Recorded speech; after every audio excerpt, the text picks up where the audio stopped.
오늘 우리 로마서 6장 3절, 4절 본문 말씀을 함께 읽겠습니다. 우리 2절 말씀인데요, 한음성으로 함께 읽도록 하겠습니다. 시작. 무릇 그리스도 예수와 합하여 세례를 받은 우리는 그의 죽으심과 합하여 세례를 받은 줄을 알지 못하느냐. 그러므로 우리가 그의 죽으심과 합하여 세례를 받음으로 그와 함께 장사되었나니 이는 아버지의 영광으로 말미암아 그리스도를 죽은 자 가운데서 살리심과 같이 우리로 또한 새 생명 가운데 행하게 하려 함이라. 아멘. 제가 목회를 하면서 종종 던지는 질문이 있습니다. 우리 성도들은 자신들의 영적인 정체성을 제대로 알고 있을까? 내가 믿으면서 받게 된 이 정체성을 인식하고 이 정체성대로 살고 있을까? 이런 질문을 제 스스로에게 던질 때가 많습니다. 제가 왜 목회자로서 이런 질문을 던지는가 하면, 사람은 결국 자기가 인식하는 자기만큼 살더라고요. 나는 하찮은 사람이다, 별 볼 일 없는 사람이다 라고 스스로를 생각하는 사람이 대단히 진취적이고 성공적인 삶을 살 가능성이 있을까요? 저는 없으리라고 봅니다.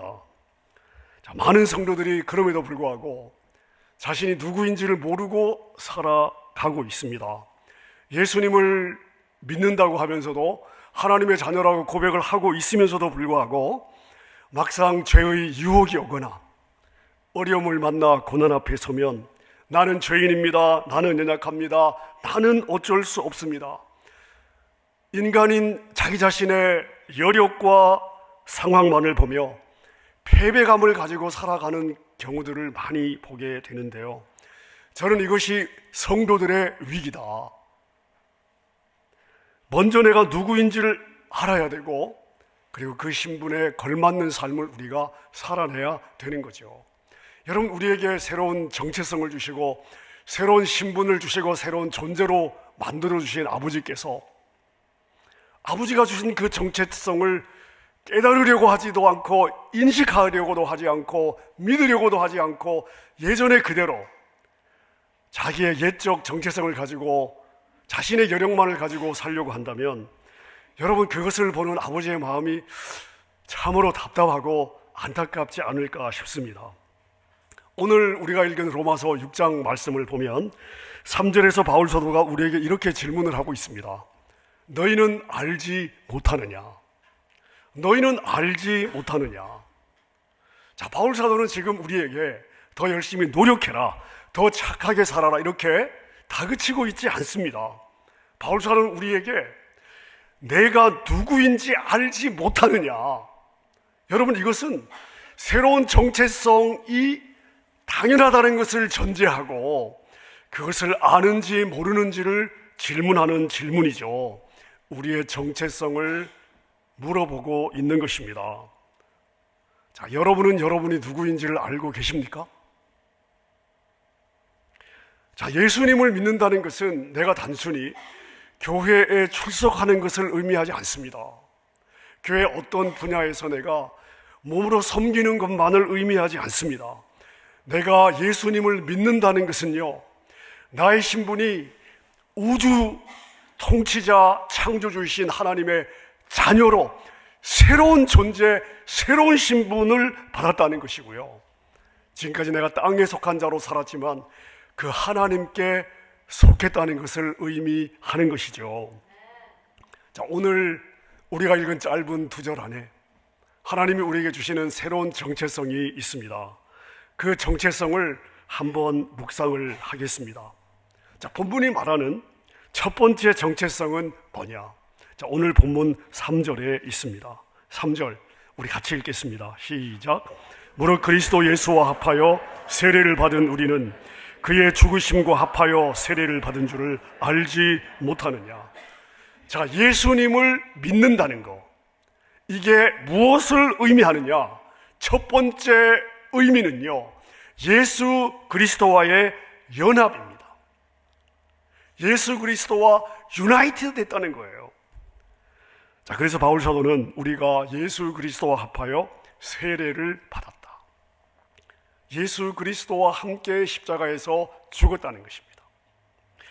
여러분, 여기서 세례는 우리가 단순히 물에 잠긴다든지 아니면 머리에 물을 뿌리는 그러한 의식, 예식이 아닙니다. 우리가 예수 그리스도라고 하는 영적인 실제, 하나님의 아들 안으로 들어가서 푹 잠겼다는 것을 의미하는 거예요. 나는 여전히 나로 존재하지만 내가 예수 그리스도 안으로 들어가서, 자, 그래서 우리가 이 서신서들을 보면 가장 많이 반복되는 표현 중에 하나가요, in Christ. 내가 예수 안에 있다는 거죠. 내가 예수 안에 들어가서 예수 안에 잠겼다는 것을 의미하는 것입니다. 제가 설교 준비를 여기까지 딱 했는데요, 갑자기 제 머릿속에 한 이미지가 떠올랐습니다. 혹시 오이지 좋아하십니까? 설교를 여기까지 준비했는데 오이지가 떠오르는 거예요. 여러분, 싱싱한 오이를 식초와 소금물에 담긴 항아리에 푹 잠가 두죠. 시간이 지나면 그 오이는 더 이상 생오이가 아닙니다. 우리가 좋아하는 뭐가 되는 거예요? 피클이 되는 겁니다. 피클. 자, 오이가 식초 안으로 들어가 무엇이 되냐? 세례를 받은 거예요. 세례를 받은 거예요. 이제 오이의 운명은 식초의 운명과 하나가 되었습니다. 자, 그래서 여러분, 오이는 여전히 오이로 존재합니다만은 오이를 자르면 뭐가 나오죠? 식초가 나오는 거죠. 오이와 식초는 뗄래야 뗄 수 없는 하나가 된 것입니다.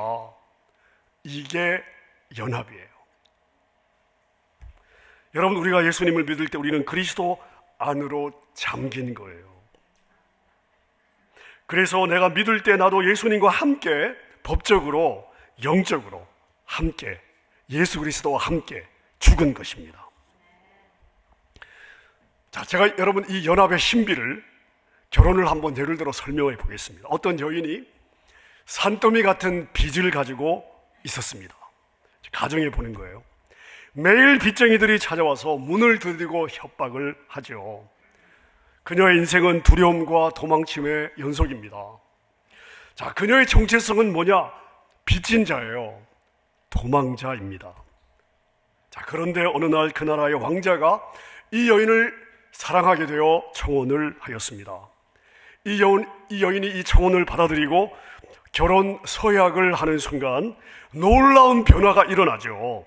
결혼식장에 들어갈 때까지는 그녀의 정체성은 뭐예요? 빚진 자고 도망자였습니다마는 결혼 서약을 마치고 나올 때 그녀의 신분은 무엇이 되는 거죠? 왕자의 아내가 된 것이죠. 자, 법적으로 두 사람이 하나가 되었습니다. 남편의 재산은 그녀의 재산이 되었고 남편의 지위는 그녀의 지위가 되었습니다. 다음 날 예전에 빚쟁이가 전화를 걸었습니다. 돈을 갚으라고 소리를 지르죠. 자, 이때 이 여인이 여전히 벌벌 떨면서 죄송합니다, 봐주세요 라고 한다면 그녀는 지금 변화된 자신이 누구인지를 모르고 있는 것입니다. 만약 이 여인이 자신이 왕자와 결혼한 사실을 믿는다면 어떻게 말해야 되었을까요? 이보시오, 당신이 찾는 그 빚진 여자는 어제부로 죽었습니다. 나는 이제 그 사람이 아닙니다. 나한테 볼 일이 있습니까? 내 남편에게 가십시오. 여러분, 우리가 예수님을 영접하는 것은, 내가 예수님을 믿는 것은 바로 이 결혼과 같습니다. 세례는 예수님과 결혼하는 의식이에요. 여러분이 예수님을 믿을 때 죄에 빚진 여러분의 옛 자, 여러분의 올드 셀프는 십자가에서 어떻게 된 거예요? 처리된 거예요. 죽은 것입니다. 여러분의 빚은 예수님이 다 갚으셨고 이제 여러분은 예수님과 한 오이지가 된 거예요. 죄가 찾아와서 너는 내 거야, 너 옛날처럼 살아야지 라고 유혹을 할 때 여러분, 우리는 선포해야 되는 거예요. 아니야, 그 사람은 죽었어. 나는 이제 그리스도와 연합한 사람이야. 여러분, 이것이 오늘 본문이 우리에게 이야기해주는 첫 번째 정체성입니다. 자, 오늘 본문이 강조하는 두 번째 정체성은 뭐냐? 4절 상반절을 같이 한번 보겠습니다. 제가 읽겠습니다. 그러므로 우리가 그의 죽으심과 합하여 세례를 받음으로 그와 함께 어떻게 되었다고요? 장사되었다고요. 장사가 뭐예요? 베리얼, 땅에 묻는 거예요. 여러분, 제가 많은 장례 예배를 인도했습니다. 여러분, 이 장례 예배, 이 장사라는 것은요, 죽음에 대한 컨펌이에요. 죽음을 확증하는 것입니다. 과거의 완전한 단절을 의미하죠. 끊어지는 것입니다. 자, 장례를 치른 사람이 다시 집으로 돌아와 밥을 먹는 일이 있을까요? 본 적이 있으십니까? 저는 한 번도 본 적이 없습니다. 자, 그래서 장사가 되었다는 것은 무엇을 의미하냐면요, 다시 되돌아갈 수 없다. 다시 되돌아갈 수 없다. 내가 예수님을 믿는다는 것은 나의 옛 성품, 나의 옛 습관, 죄를 즐기던 과거의 자아에 대해서요, 뭘 했다는 거예요? 장례식을 했다는 것을 의미하는 거예요.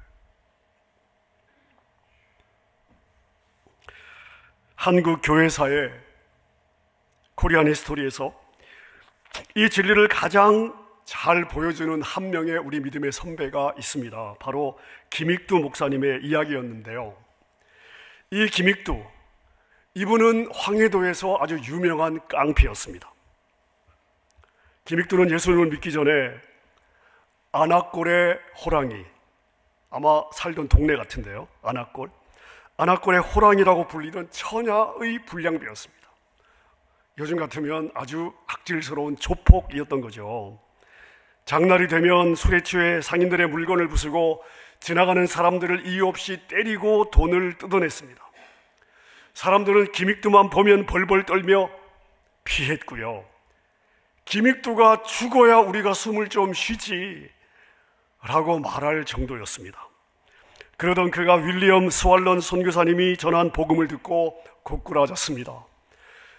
장터에서 복음을 전하는 이 선교사님을 때려 죽이려고 시도를 했는데요, 결국은 이 김익두가 말씀 앞에 꺾어졌습니다. 예수님의 십자가 사랑이, 그리고 그 사랑이 표현된 윌리엄 스왈린 선교사님의 모습을 통해 이 김익두의 흉악한 마음이, 완고한 마음이 녹아지고 예수님을 자신의 주인으로 영접하게 되었습니다. 회심한 김익두는 자신이 예수님과 함께 죽었고 장사되었다, 로마서 오늘 이 본문 6장 3절과 4절의 말씀을 도전받으면서 내가 이 말씀을 문자 그대로 반드시 살아내리라 결단했습니다. 그리고 읍내 곳곳에, 동네 마을 곳곳에 부고장을 붙였습니다. 내용은 단 한 줄: 김익두 사망하다. 이 부고장을 본 사람들은 야, 김익두가 죽었대, 만세다 만세, 이제 숨 좀 쉬며 살 수 있겠구나, 이렇게 서로 이야기하며 기뻐했습니다. 그런데 며칠 후에 죽었다던 김익두가 검은 성경책을 끼고 싱글벙글 웃으며 장터에 나타났습니다. 사람들이 기절초풍한 거예요. 아니, 죽었다던데 귀신인가? 사람들은 이 김익두가 진짜 변했는지 믿지 않았습니다. 그중 평소에 이 김익두에게서 많이 맞았던 한 상인이 복수도 할 겸 진짜 변했는지 시험도 할 겸 작전을 짰습니다. 김익두가 지나가는 길목에 숨어 있다가 그가 나타나자마자 더러운 구정물 한 바가지를 김익두의 머리에 부었습니다. 모두가 숨을 죽였습니다. 예전에 김익두라면 당장 그 사람을 때려 죽였을 것입니다. 김익두의 얼굴에서는 구정물이 뚝뚝 떨어졌습니다. 그의 주먹이 부들부들 떨리고 있었습니다. 하지만 김익두는 눈을 감고 깊은 숨을 몇 번 내쉬더니 잠시 후에 옷을 털며 상인에게 웃으면서 말했습니다. 이보시오, 예전에 김익두라면 당신은 오늘 제삿날이요. 하지만 김익두가 죽었으니 안심하시오. 내 부고장은 거짓말이 아니에요. 성질 더러운 김익두는 이미 죽었고 지금 당신 앞에 있는 사람은 예수 사람 김익두예요. 여러분, 이게 우리 한국 교회사에 전해져 내려오는 이야기입니다. 여러분, 이것이 창사되었다는 의미이죠. 세상이 여러분을 건드리고 여러분의 자존심을 건드리고 여러분을 억울하게 만들 때에, 자, 이때 여러분은 어떻게 반응을 하십니까? 만약 우리가 여전히 이러한 일로 낙심하고 또는 혈기를 부리고 같이 분을 내고 복수하려 한다면 우리는 아직 장례를 치르지 않은 시체와 같다 말할 수 있지 않겠습니까? 여러분, 세례는 우리의 옛 자아에 대한 뭐다? 장례식입니다. 우리 오늘 이 시간에 여러분의 고집, 여러분의 정욕, 여러분의 옛 자아에 대해서 함께 부고장을 띄웠으면 좋겠습니다. 과거에 나는 죽었다. 나는 이미 주님과 함께 장사되었다. 지금 나는 예수의 사람으로만 존재한다. 여러분, 우리가 이 선포를 할 때마다 우리는 죄의 지배로부터 자유할 수 있을 것이고요, 이것이 보혈로 죄사함 받은 우리 하나님의 자녀들의 결단이라 믿습니다. 자, 우리의 정체성은 죽었어요. 예수님과 연합해 죽었습니다. 함께 장사가 되었습니다. 자, 우리의 정체성은 이것으로 끝나지 않습니다. 오늘 본문은 중요한 또 하나의 정체성을 이야기해주고 있는데요. 자, 오늘 본문 4절의 하반절입니다. 제가 읽겠습니다. 이는 아버지의 영광으로 말미암아 그리스도를 죽은 자 가운데서 살리심과 같이 우리로 또한 새 생명 가운데 행하게 하려 함이라. 자, 장례식이 끝이 아니죠. 여러분, 우리 신앙은요, 부활 신앙입니다. 우리가 예수님을 믿는다는 것은 죽은 자로 끝나는 것이 아니에요. 새 생명 가운데 살게 하기 위함입니다. 여기서 새 생명이라는 것은 단순히 개과 전선, 그냥 조금 우리가 마음을 고쳐먹은 정도를 말하는 것이 아닙니다. 하나님의 영광스러운 부활의 생명이 우리 안에 들어온 거예요. 하나님이신 하나님의 영이 우리 안에 들어온 것입니다. 자, 그래서 우리는 전혀 새로운 종류의 존재로 재탄생한 거예요. 그래서 성경이 우리를 새로운 피조물로 창조되었다고 말하고 있는 것이죠. 여러분, 이 변화된 신분, 변화된 존재를 아주 잘 설명하는 유명한 우화가 있습니다. 혹시 닭장 속의 독수리란 이야기를 들어보셨습니까? 아마 많이 들어보셨을 겁니다. 어느 날 인디안 소년이 높은 산에서 독수리 알 하나를 주워다가 자기 집 마당에 있는 닭 둥지 안에 몰래 가져다 두었습니다. 얼마 후에 병아리들이 깨어날 때 어미닭이 이렇게 품에 안고 부화를 시킬 때, 병아리들이 깨어날 때 이 독수리 새끼도 알을 깨고 나왔습니다. 이 아기 독수리는 자기가 누구인지를 몰랐습니다. 태어나서 처음 본 것이 어미 닭이었고요, 주변에는 온통 닭들 뿐이었습니다. 그래서 독수리는 자기가 닭인 줄 알고 살았습니다.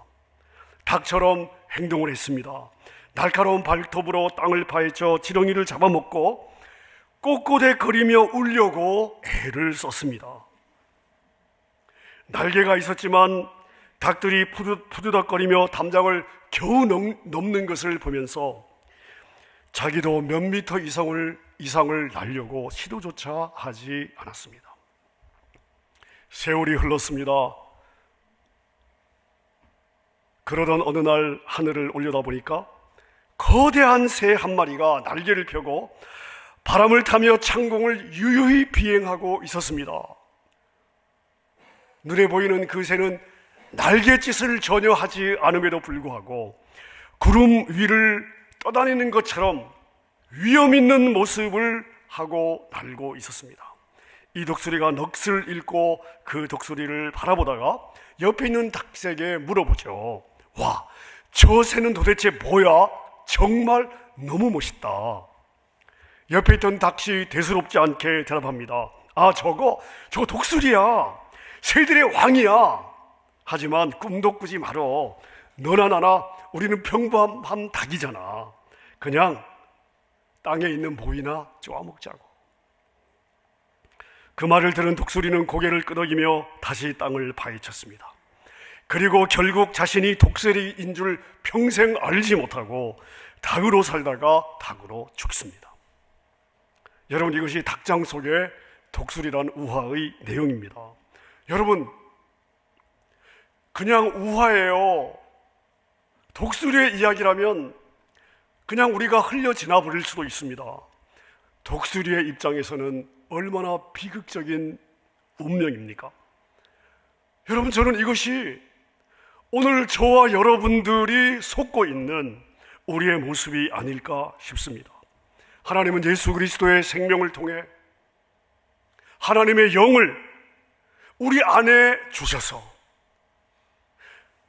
살려주시고 새로운 존재로 만들어 주셨습니다.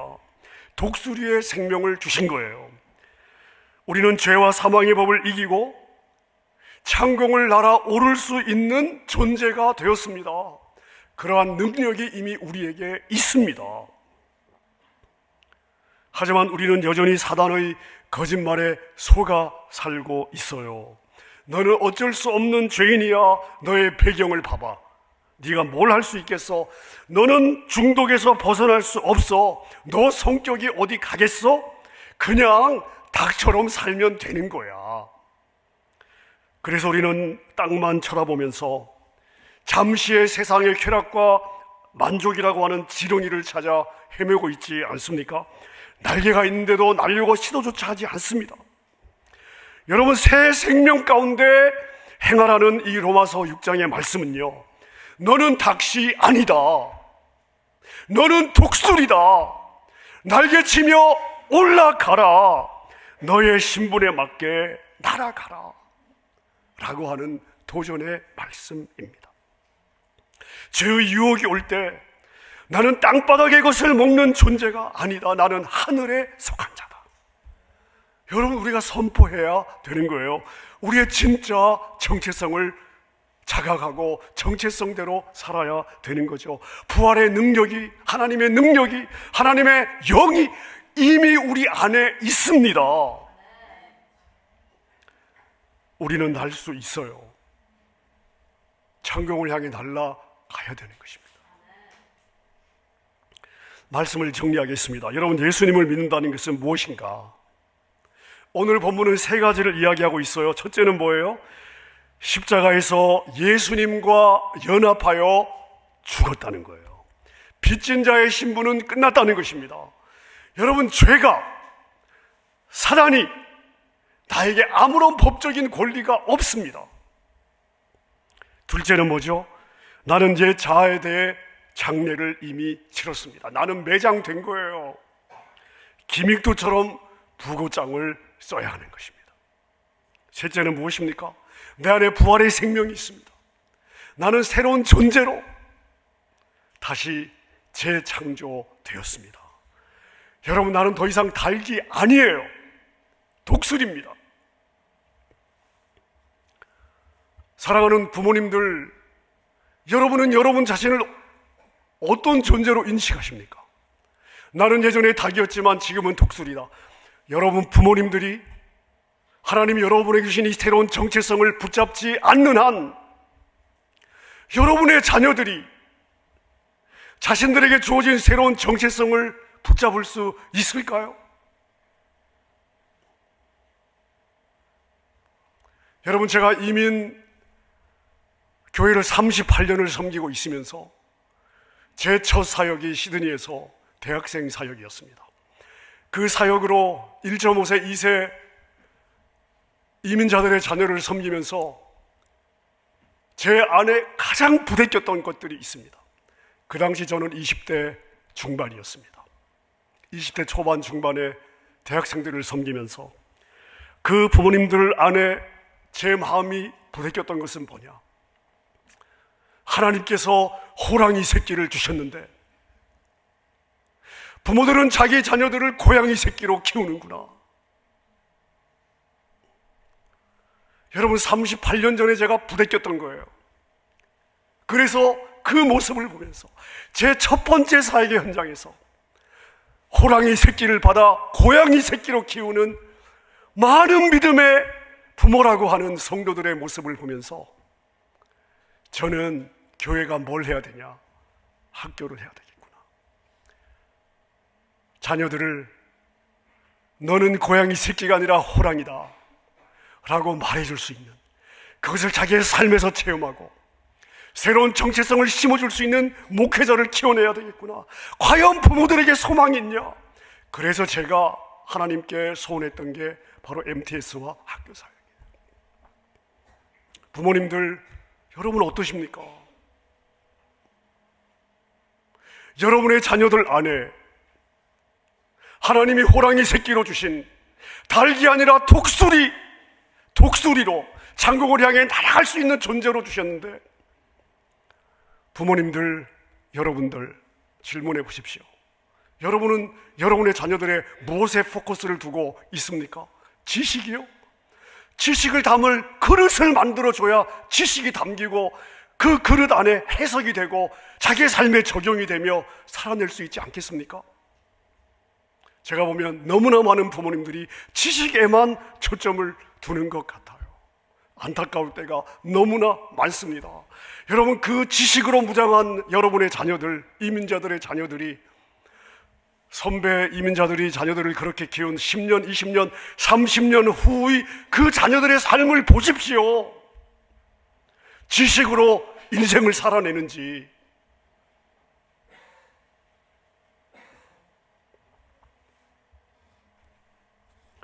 여러분, 우리는 부활의 새 생명을 받은 거예요.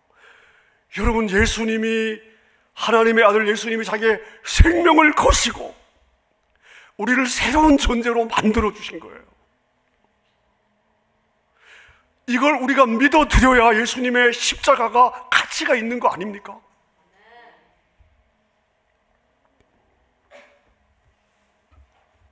우리가 중고등부 시절에, 요즘은 책을 잘 안 읽죠.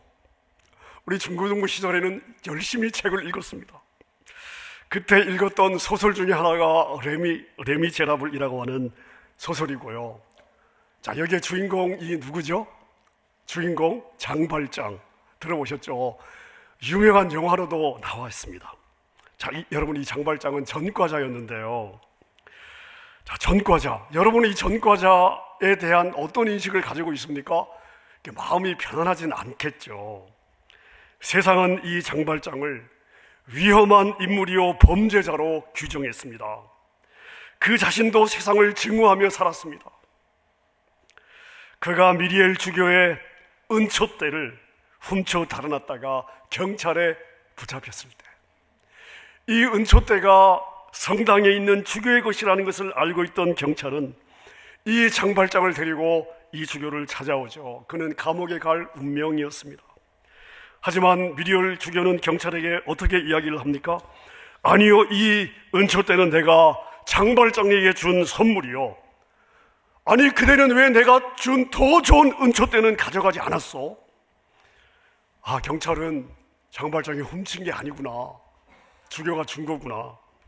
자, 그래서 돌아가고 이때 주교가 장발장에게 이렇게 이야기를 하죠.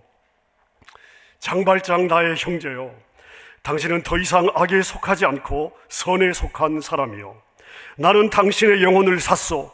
이제 당신을 어둠의 세상 생각에서 건져내어 하나님께 드리노라. 이 순간 장발장은 죽었습니다.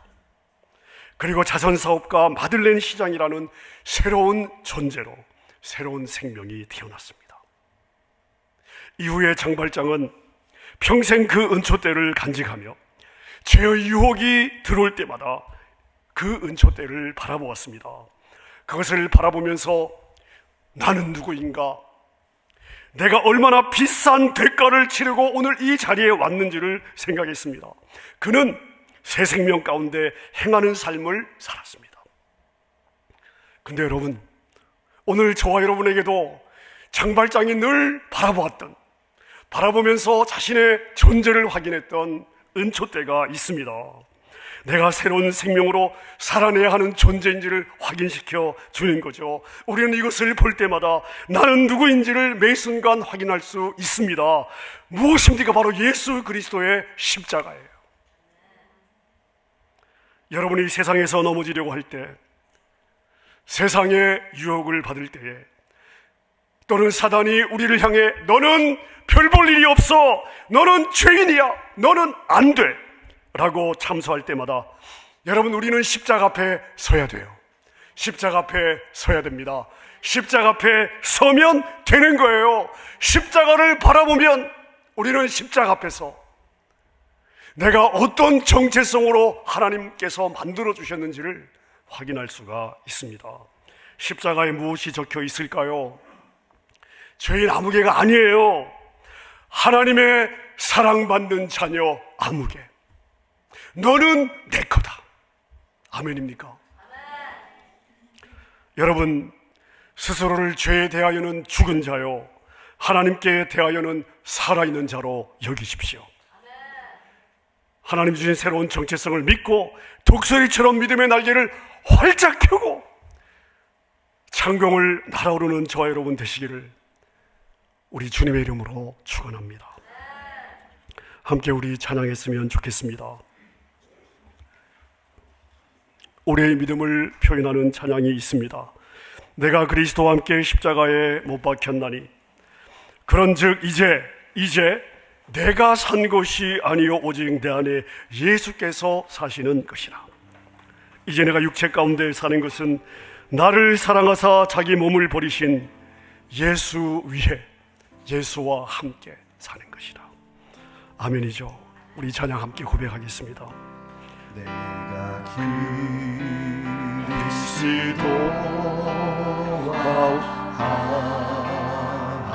함께 십자가에 못 박혔나니 그런즉 이제 내가 산 것 아니요 오직 내 안에 예수께서 사신 것이라. 내가 그리스도와 함께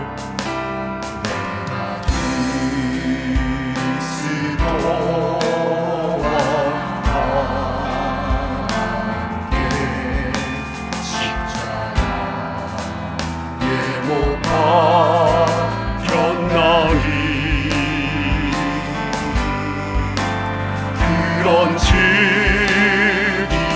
이제 내가 산 것 아니요 오직 내 안에 예수께서 사신 것이라. 이제 내가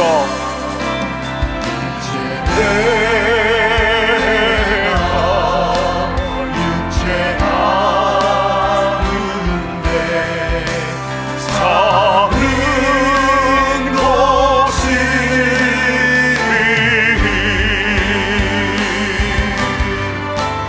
나를 사랑하사 자기 몸 버리신 예수